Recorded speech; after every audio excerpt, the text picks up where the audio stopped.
Hello, everybody, and welcome to the last episode of my interview with Adrian and Marte from Tejto. Today, we will talk about the cost and energy efficiency of the manufacturing process, the positives and advantages of growing cactus, the coloring, and about one very important topic, which is how to care for the cactus material.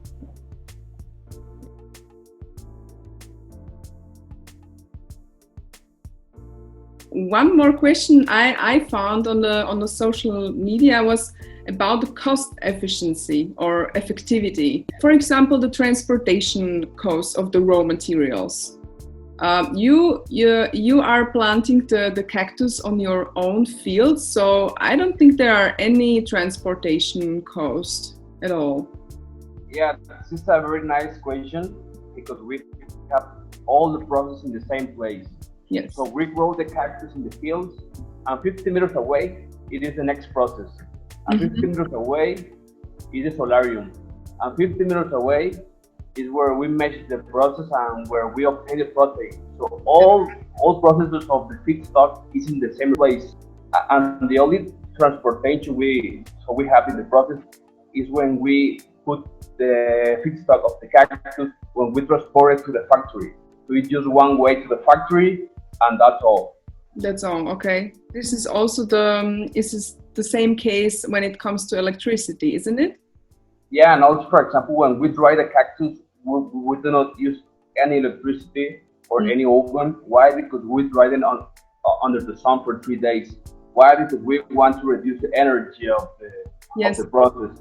So each 10 hours, we move the cactus to obtain the same humidity levels in all the content. So after 3 days, we get 100% dry cactus that is very good for our process.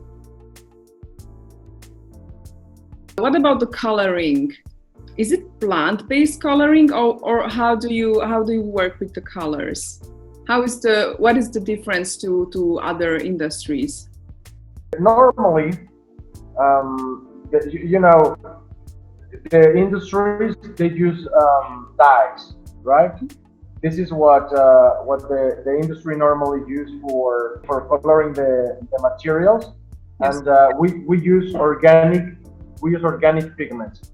So dyeing processes, like for example, again in the leather industry, they use a lot of heavy metals which are in the colorants that they use.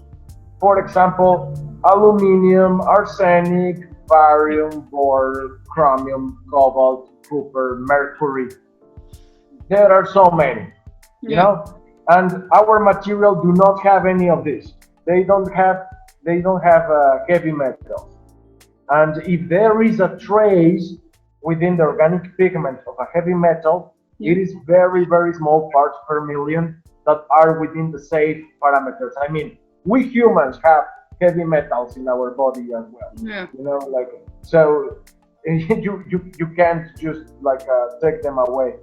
It's part of chemistry, organic or synthetic. But in this case, we just make sure that we don't abuse, and everything that is being used in our material is very organic and clean, and it is not going to impact the environment.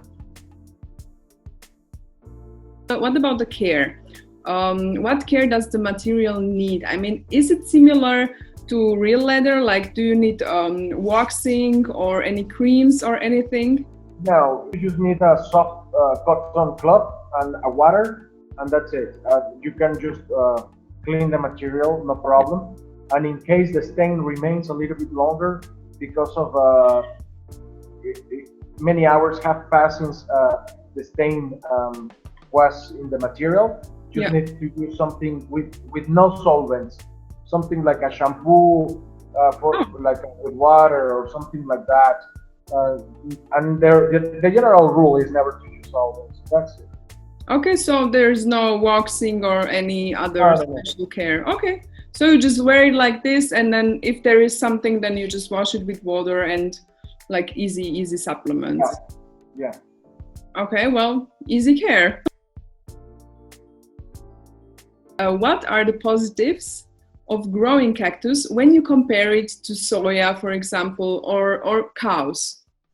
The main advantage is the restoration of soil, the forestation of those lands that were deforested to enrich the biodiversity of the region, and also to generate jobs.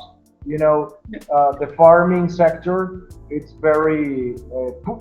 highly punished by global warming, by a lot of economical aspects, because they don't, here in Mexico as a developing economy, the agricultural industry do not have a lot of economic resources, so they are very vulnerable. And in this case, this plant is very easy to be harvested, to be planted, so it doesn't matter if they have or not access to underground water, or if it rains, or because global warming stops raining in such a region, or if they don't have access, the money to buy fertilizers, herbicides, or pesticides, which are very monopolized and expensive. In this sense, it doesn't matter. I mean, if they have the land, they just like plant the leaf, and the leaf is going to grow. So it's also one interesting source of jobs as well. Yeah, and that's also one topic of sustainability that needs to be talked about, besides nature and animals, of course. Also a circular economy. Yeah. Why do we call it actually cactus leather and not cactus material? You know, it's mainly because the material has been engineered as an alternative to leather. Yeah. And so we think that people will find it much more easy to understand if we add the word leather into the name, so they know that this material is an alternative to leather. But we use acronyms like vegan or plant-based, cactus, vegan leather, things like that, just to make the differentiation.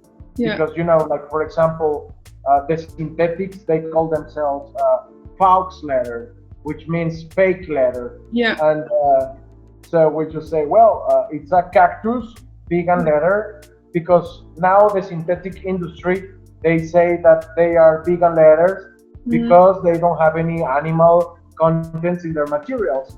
But the reality is that when this terminology was started to be used in the industry, vegan was making a reference to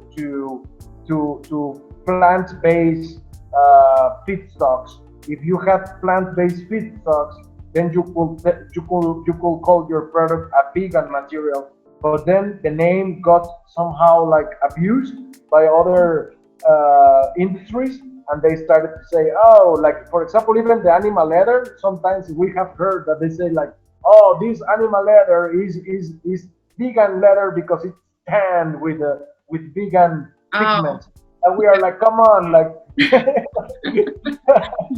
It's very funny. I mean, it's only about the associations. That's all. I mean, when we say vegan leather or cactus leather, it's just for the people to associate with the term and with the alternative, and that's everything.